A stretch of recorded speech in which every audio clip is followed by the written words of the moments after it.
All right, good day everyone, and welcome back to Phoenix Point. Only this isn't the Phoenix Point we were playing in the past. This is now the Phoenix Point Year 1 edition on Steam. Most of you who've watched my guides or engaged with this game before know that when Phoenix Point came out originally, it was only on Epic. But after a year of Epic exclusivity and a lot of work on the game, they've released the Year 1 edition on Steam with a bunch of the initial DLCs. All included in the game for a relatively complete experience. And I thought that, coupled with all the additions they've made in quite a few substantial recent patches, is a good time to come back to the game and show it off. Now, I know there have been quite a few requests for updated guides and new guides that take into account the changes in the game that have been implemented in the patch. Reality is, however, I haven't played enough through this version of the game yet to show those off yet and really speak with some confidence. So we will be seeing those guides in the future and those updates. You're just going to have to give me time to play through and be sure I think I know what I'm talking about before I come back and actually try and give advice to people on the internet. We all love voices on the internet who don't know what they're talking about. I don't want to be that person. So what we're doing instead today is we're answering a bit of a request that we've seen before, which is people want to see some actual gameplay and get some early game tips. This is not my first new game, and while there have been changes and updates to Phoenix Point, I thought I'd take you through my thinking in the early game, playing on hero difficulty, which is important because you get fewer soldiers and it affects the economy in various ways. But just keep in mind as we go forward that my strategy is shaped by the fact that we are playing on hero difficulty. So 4 starting soldiers and limited equipment in the soldiers that you then go on and recruit. So what I'll do today is take you through a few points of the early game, general strategy, and a few tips and tricks. I'll give a little bit of a channel update while I do so, because I know I've been away for a while. And then we'll play a mission or two and go from there. So, start of the game, and this difficulty at least, you start with 4 soldiers, nothing in your research queue, nothing in your manufacturing queue, 1 base. You can start anywhere in the world in terms of major continents. Usually, actually, I end up starting in South America just by random chance. This time, I've rolled Europe, so that's where we're going to be for this run. I won't be showing off an entire campaign or playing through every mission, but I will demonstrate different periods of the game if there's demand for it going forward. The number one priority in the early game is to get more teams up. It's to get a second aircraft with enough of a team on it that you can get a second exploration and clearing squad out. Why is this important? Why should you not be racing to spend all of your resources on building up a base? Why is that not the dump? Why is the focus on people? Because if you think about the phases of Phoenix Point gameplay, in the early part of the game, the biggest way to get extra resources and to level up your soldiers and gain access to new tech is to clear areas. It's to find other havens. It's to run missions for other factions, which you can't do till you find them. It's to kill Pandoran bases, which you can't do until you find them. And in the background, the way you win this game is by finishing it before a sufficient proportion of the human population dies off. The more humans that survive, the better for you, because it affects what research those factions are doing, recruits that are available and whatnot in the later game. So the sooner that you get the globe cleared, that you get access to those resources, that you can build up relations, which again is done by doing missions, the better off you are and the better place you are to transition into the middle and then eventually the late game. So my number one tip in the early game is the absolute priority is the most efficient way to get finish your first squad and get an effective second squad up as soon as possible. So to that end, I don't recommend initially building anything else in your additional base. I also don't recommend rushing and building a second aircraft. I think it's too expensive. We'll talk about that moving forward. The only real options I think manufacturing early on is you can build a Scarab if you are willing to run a 5-person plus a vehicle, 3-person plus a vehicle crew. It's an option. It's very expensive and it ties up 4 days of manufacturing time. Or you can instead focus on making small tweaks to your troops, having some extra weapons and equipment available, because as you recruit people, you're going to want equipment for them so that they can be functional. And because in the end, a leveled up soldier is almost always, in fact, no, I'll scratch that. The number of soldiers you get for a slot that a vehicle occupies, the soldiers, once leveled up, will always be more effective than that vehicle. So you may as well get troops early and start leveling them up. So I like to start by making one helmet. The reason is, even though they patched down this accuracy bonus here, your heavy in the game will start wearing this, which is a very heavy helmet with negative accuracy and negative perception, which affects overwatch distance. The Banshee helmet gives a pretty significant accuracy swing. If you swap that around, you'll still have the helmet in your inventory if you need it. Plus, your heavy's in a better position to be more effective. This starting loadout of heavy assault sniper, you get it every time. That's fine. So that's the only thing I'd manufacture early on. And then the game is really start exploring as quickly as possible, minimize your wounds and casualties so you can keep going, spend as little downtime as possible, and see what you get early on and pivot off that. So I'm going to start exploring some sites and we're going to see what we find. Okay, so in this case, the first thing we found, literally the first thing we found, is a haven, New Jericho Haven. And for each of the three main factions, New Jericho, Disciples of Anu, and Synedrian, the first haven you meet, you get an introductory mission. These are low to medium difficulty missions that give you resources, a diplomatic bonus, and let you kick things off on the right foot with that faction.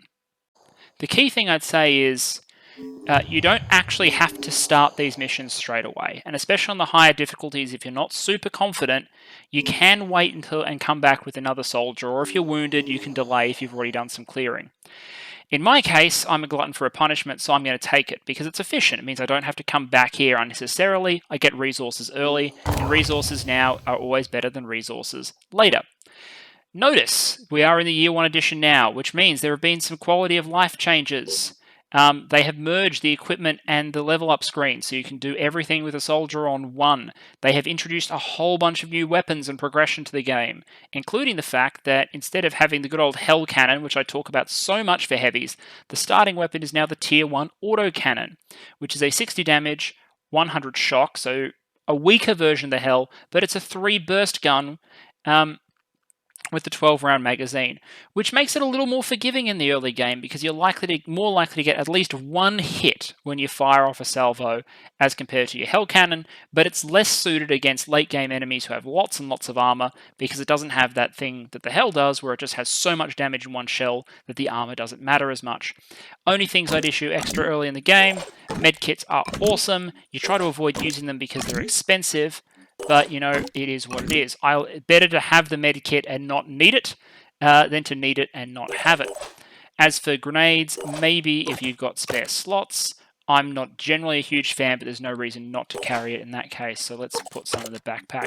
If it's a scavenging mission, I would definitely leave the extra grenades behind. Grenades in Phoenix Point are fairly weak. They are fairly expensive for what they do in terms of replacement, and they take up an item slot that in scavenging, you'll want free in order to be able to pick up more stuff and bring it back. I'll also take spare magazines on my assault rifles. Shouldn't need it on this mission, like I said, but I also shouldn't be picking much stuff up on this mission, so it shouldn't matter much. So actually, let's do... I think it's actually worth doing that, and someone else can carry a second medkit, just in case the heavy's wounded. But ideally, we won't get anyone wounded in this particular mission. So, that's the updated menu. And that's the customization menu, which is still there. Troop lineup. If anyone wants troops named, let me know. You'll see them from time to time, but this is not a full Let's Play, so you won't get to track your every exploit. Reminder of the mission terms here, and let's just deploy. A reminder that you can send up to 8 troops on most missions, which is more than what your starting aircraft, the Manta carries 6, and more than the number of troops you start with, which is 4 on heroic and more on the lower difficulties. So, if you're having trouble with these missions, feel free to come back later when you have more soldiers, or even to bring 2 aircraft or a Tiamat where you can actually bring the full 8. Fantastic. Okay, so this is the New Jericho starting mission. Special story missions in Phoenix Point are not randomly generated. They're always pretty much the same. This building is standardized structure, so I have seen this before. I do not know where the enemies are because I think those have been tweaked in the past. The key in Phoenix Point in the early game is 1, know your enemy type, and 2, remember your fundamentals. Humans are a little bit different to Pandorans, especially in the early game. In the early game, the game with Pandorans is keep away from them because a lot of them in the early game are melee. They want to get up and they want to hit you, so distance is your friend. So you want open sight lines so you can see the Pandorans coming, gun them down, etc. They start getting guns later on, and then your tactics change heavily. But in the early game, a lot of them are melee. Humans are almost always very heavily ranged, at least the non-disciple of Anu ones. So the game we play with humans, especially the new Jericho guys we're fighting now, is line of sight bullshit. We make sure that on their turn they don't have and can't get line of sight. On our turn, we peek, we shoot, and we deny line of sight again. So we're working with that. So structures we have that can help us deny line of sight. Well, we can work this corner here, stepping out and gunning down the side of the building. So that's got promise there. These windows look promising to deny line of sight, where you can sort of pop out, shoot, pop back. This is all a great strength of Phoenix Point's time unit, like action point system, I should say, which divides into these little subunits rather than just having your XCOM move, shoot, move, shoot. You can move, shoot, move in little small increments. There's no good cover out here. The big risk would be troops that start on the roof coming down here and gunning down here, but even then, if we're using this space effectively, we shouldn't be that vulnerable. The other question I have with this space is, should I come around and try and work that angle of the courtyard? The answer is usually yes to me, but I'm not entirely sure. I think what we're going to do is take up initially quite a defensive posture and then clear the building. So the two options I would have is either I'd want to bring a lot of stuff left and clear this way while having a little holding force here, or I'm going to bring everything, dominate this corridor here, and then try and control the breach. I think because I'm worried about stuff being on this roof here, these sort of big, heavily covered positions here are more comfortable for me. So I'm going to bring the sniper back here. I'm in high cover.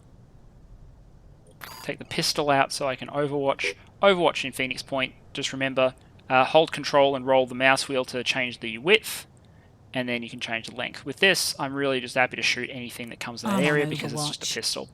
Anyway, I'll play around, I'll position, and if something interesting happens, we'll come back.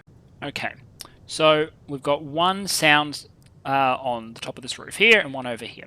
The thing to remember is the enemy follows the same action point rules as you do. So the longer they have to move in order to establish a sight line, the less firepower they're able to put down on your heads. And if it's more than 2, you're probably in good shape. So all I'm doing here is setting a bit of an overwatch trap to draw them in. Hopefully they won't have enough action points to actually fire, and if they do, we're in pretty good cover anyway.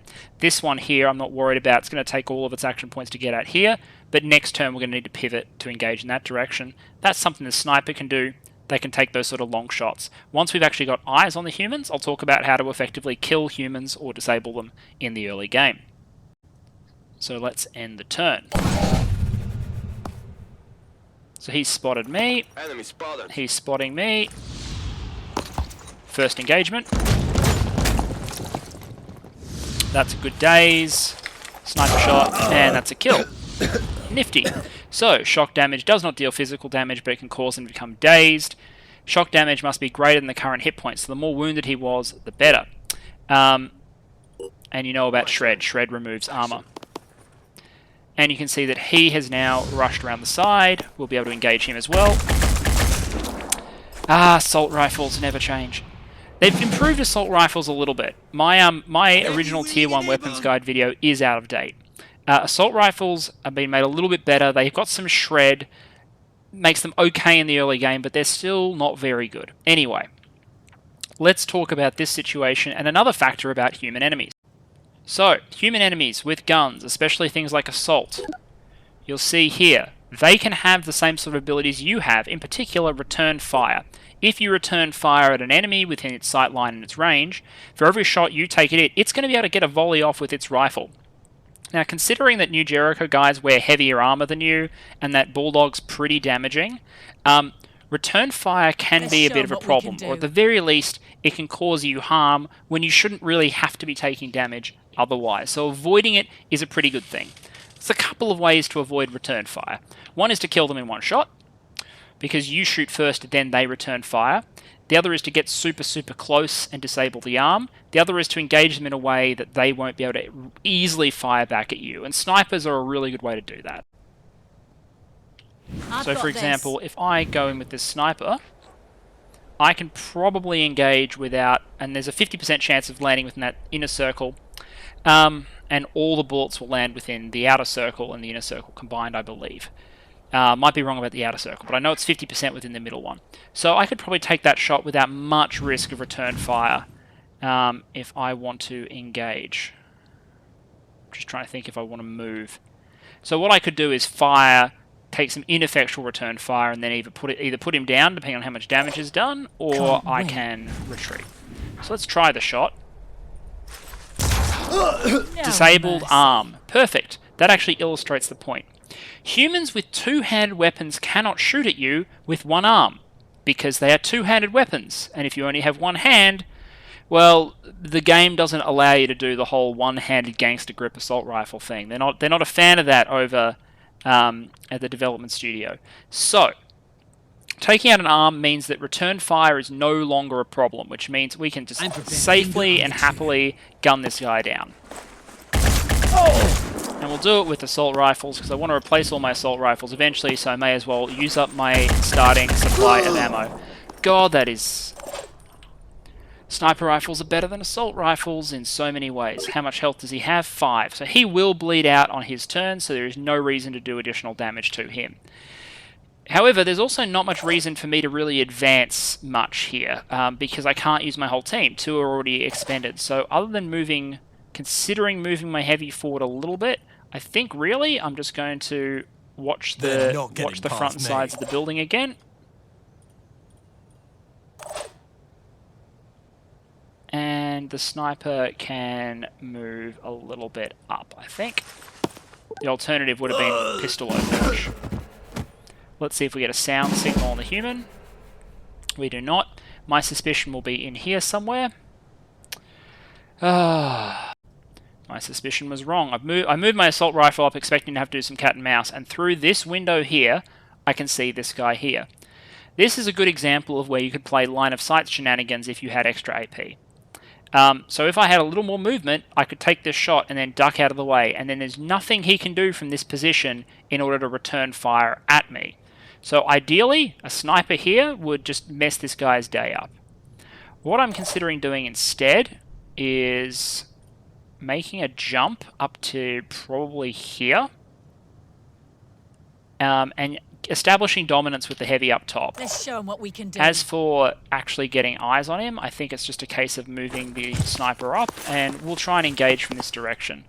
We'll bring all of our firepower around this way, because we need to be able to establish control if something does come down this way. Let's show them what we can do. Let's see now. Definite prop about the heavy armor in the early game, and just all through the game, the jump jets take the heavy, which is a slow and unwieldy class, and give it some actual functional mobility. We're going to move to the top of the ceiling here so that the floor is blocking line of sight for most people.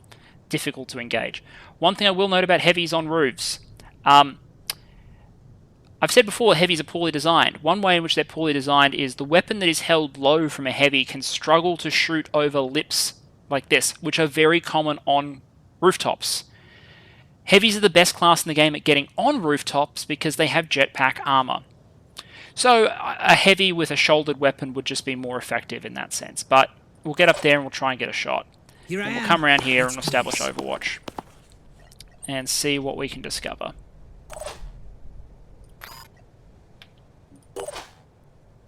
And unfortunately, not enough to Overwatch there. My turn.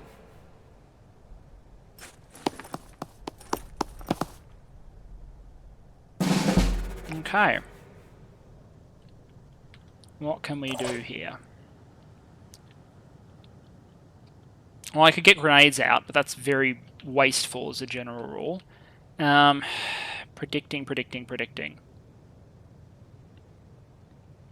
So 2 options. He's going to come either this way, up on the wall, or he's going to come through here. So let's prepare for both of those eventualities.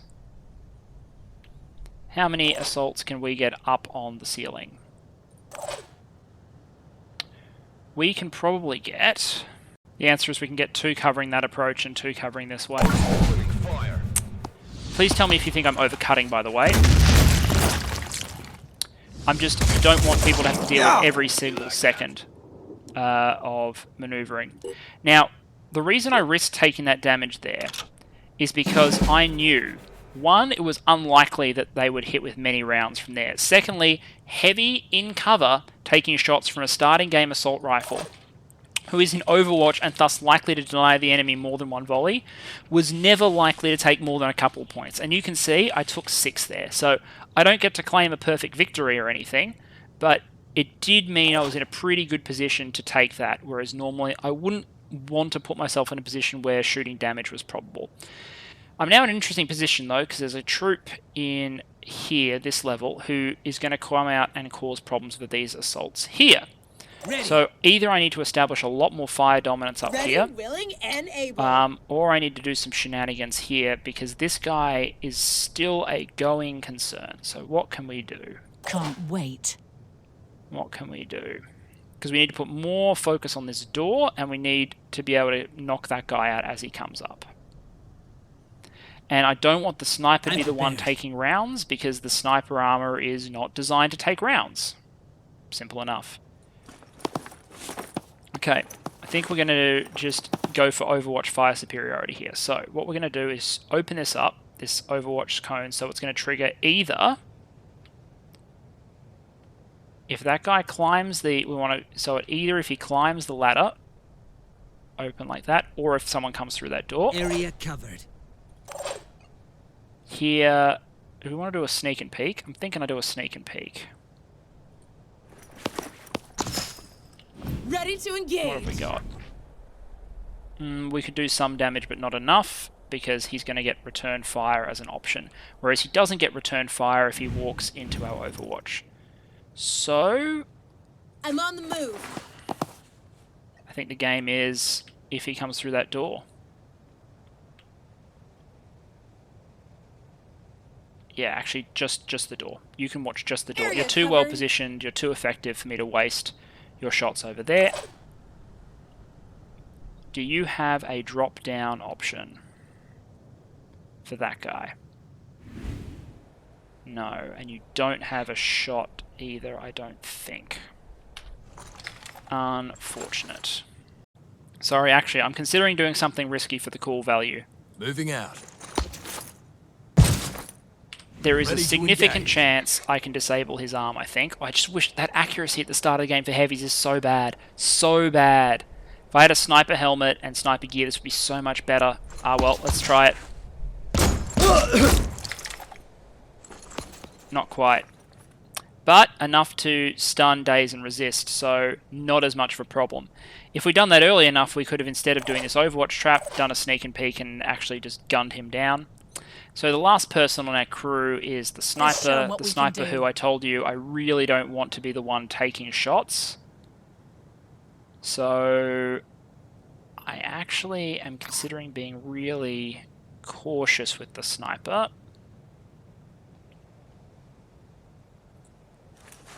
And just doing something like this.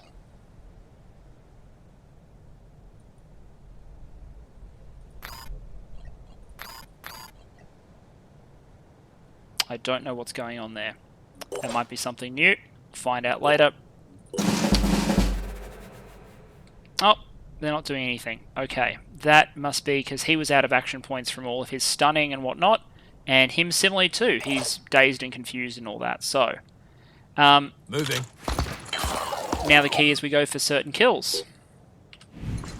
Which I think this will be. So let's aim away from the gun. The gun you can destroy, but they don't take health damage. So we're going to aim for the crotch because we're classy. Bang, bang, bang. I know ammo costs resources, but I didn't want to go in for the bash and damage my gun. We can see he's still here by dragging our cursor around. We can see he's right there. So we just have to hope that the assault rifle damage from here will be enough to put him down, because I don't want to take point blank return fire. Come get some.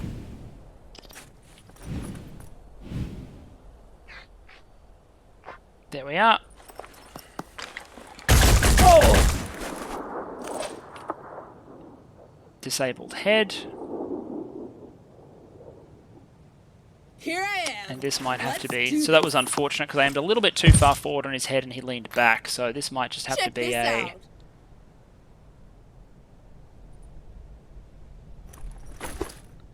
Oh! Just careful grenade usage. That made this mission a little more expensive than it had to be, but I got unlucky, and grenades are good to cover when you're unlucky. And let's just watch that corridor just in case, but I think that's the end of the mission. So there we are, mission number 1 complete. So you can do it with 4 troops relatively easily, and I barely took a scratch. I think I took 6 damage on the heavy. I think that was about it. And in return, you'll see, you get a pretty decent reward for doing these missions in the early game. Once that loads up. I had always assumed the Phoenix Project. There we are. 350 materials is not a bad boost in the early game, and 4 attitude, and access to this haven, which you can, if you want to, immediately raid.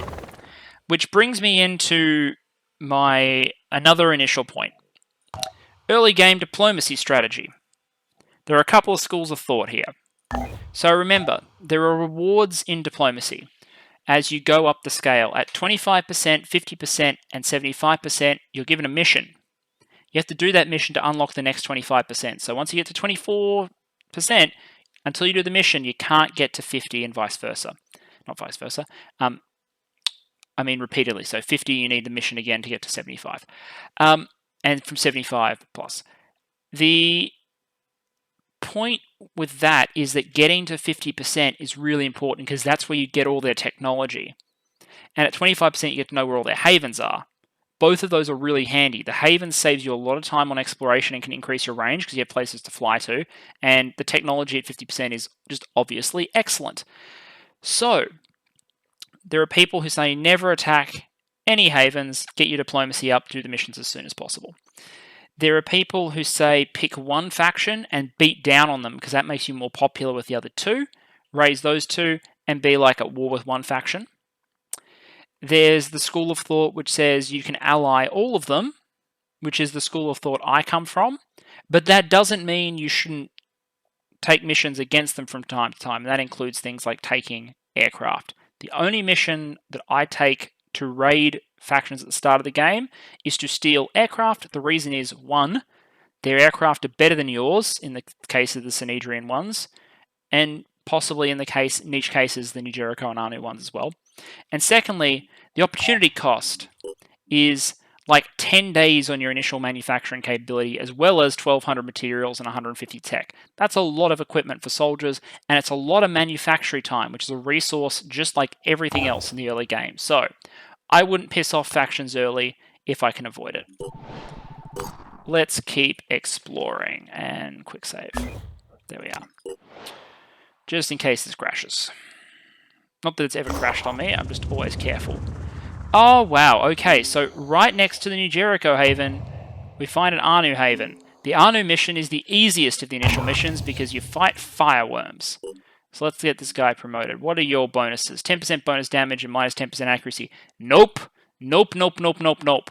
Not on the cannon. However, later in the game, once we switch over to using grenade launchers, yes, yes, yes, yes, yes, 10% bonus damage any day of the week. Close quarter specialist, 20% accuracy and melee weapon proficiency with plus 20% damage. This can be really cool on certain heavy builds. Because remember, heavies can jetpack. So if you have a heavy who has, say, 1 AP melee attacks later in the game, you can have...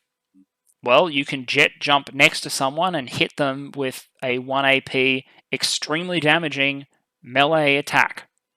Start of the game, however, you can't. Yeah. Because they cost 2 AP. So jet jumping next to people just doesn't work in the early game. So, do I want any of this? Oh, and then eventually Sniperist. Sniperist costs 4 willpower, gives you sniper rifle proficiency and 25% damage. This is another really good class. Because this is the roof sniper. These are the snipers who sit on ceilings and shoot people. They jetpack somewhere. They're wearing heavy torsos, sniper helmets, and sniper legs. They have sniper rifles, and they gun people down from on high. Eventually, you might want to cross-class with sniper anyway to get quick shot, but you also might not, and they can be versatile. Later in the game, I think they lose out to the boom blast grenade launcher heavies, but just about everything does, so what else is new? And maybe things have changed in Year 1 edition. Anyway, heavies are slow, so I'm going to give you a little bit of speed, and I'm going to give you a little extra willpower for later. Strength, I'm happy with your strength, but a heavy is a class where a little bit of strength might be useful, but I'm not going to go with any of these straight off. Some people really, really love Brawler, and it's really cheap.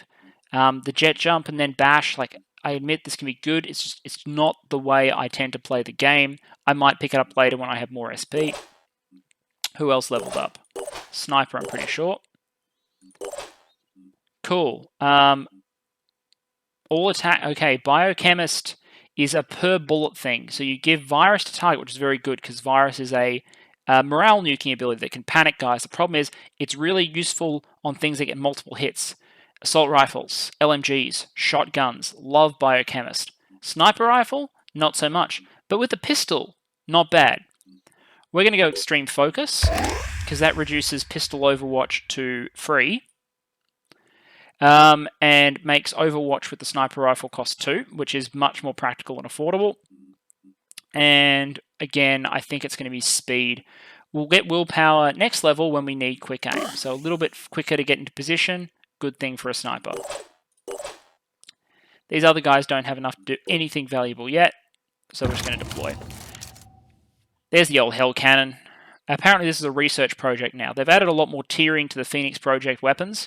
It's strictly side grades and then ancient tech is out the window, but I don't know the details of that yet. Gonna have to play through the game. Alright, I'm not going to force you to watch the full Fireworm mission, but it does...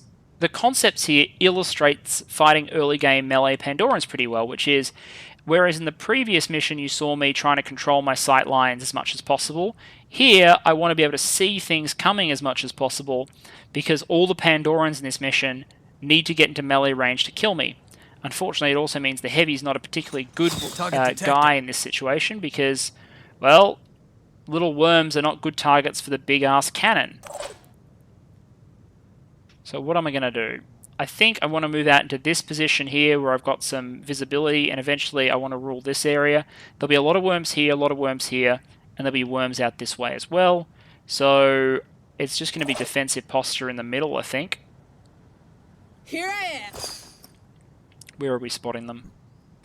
Oh, that might be a nice little pick-off, actually. No, can't pick off that guy.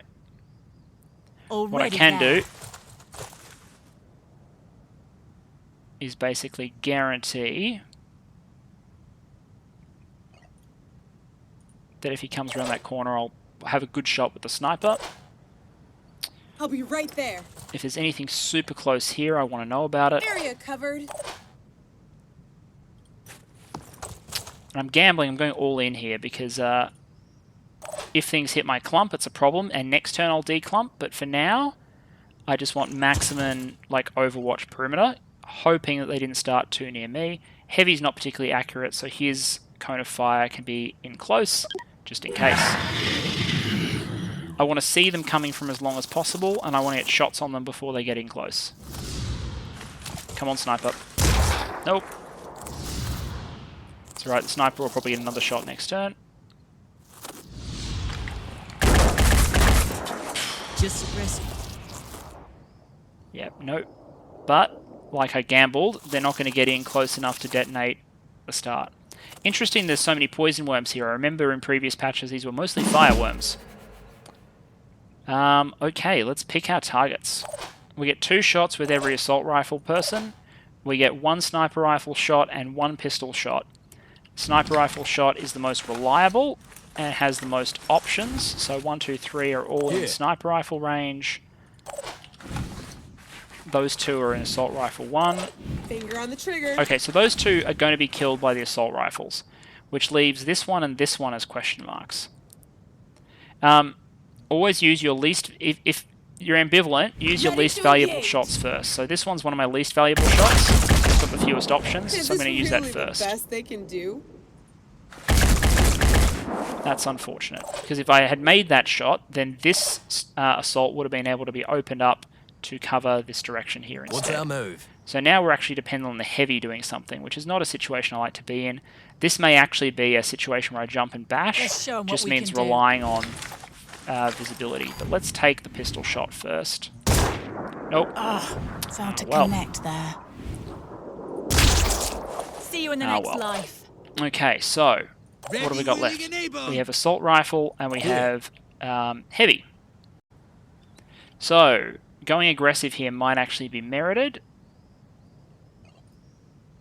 Let's do this. I wouldn't normally do this because there's a risk that there are items over here, but it's flashy, it's showy, it's good for YouTube, and it demonstrates to people that, yes, I am capable of using heavies to jump bash. There you are, jump bash, done. You can bash with any item. Heavier weapons are better, they take a little bit of damage. Melee weapons are obviously the absolute best for close combat, but remember to use, most of the time you use the ability called strike, not bash. They are different things. Ready to engage. Okay, I'm not going to take the chance on that one, and I don't like grenades anyway. Kill him.